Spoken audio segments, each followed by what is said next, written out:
พี่น้องบ้านข่อยบ้านเป็นไดหมากถั่วดินอันนี้ถั่วลิสงอันนี้มันสำปะหลังทุกคนแต่อ้อยนี่หันแปลงไหนปีนี้มันเบิดพูดบ่หรือว่ามันเจ๋งกับโมโหนะคะทุกคนแต่มันนี่ยังฮึดสู่อยู่ยังพากันเห็ดอยู่พี่น้องแต่อ้อยนี่หันรู้สึกว่าแปลงไกลๆบ้านเฮานี่เริ่มสิแบบว่าจังไหนล่ะจะเอาน้ำมันอ้นมาอันนี้มันเดือน11นะคะทุกคนอายุตอนนั้น5-6 เดือนนี่น้ำมันมาปุ๊บมาที่เป็นเพื่อนอันนี้มันเดือน11แต่ตัวที่สงนี่คือแบบถ้าเจ้าบ่ยอมแพ้ทุกคนหลายตัวที่สงนี่หนาฝนนี่มื้อละ500ทุกคน12 กิโล500นะคะทุกคนไป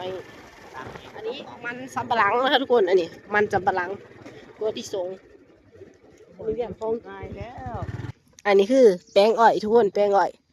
ฝนตกหลายเดือนแล้วก็ยังบ่ทันมาใส่ปุ๋ยอยู่จักมันเป็นอย่างไรดอกพี่น้องนี่เขาเจ้ามาเอาหญ้าให้คั่วให้คุ้ยนะคะทุกคนตอนนี้โอ้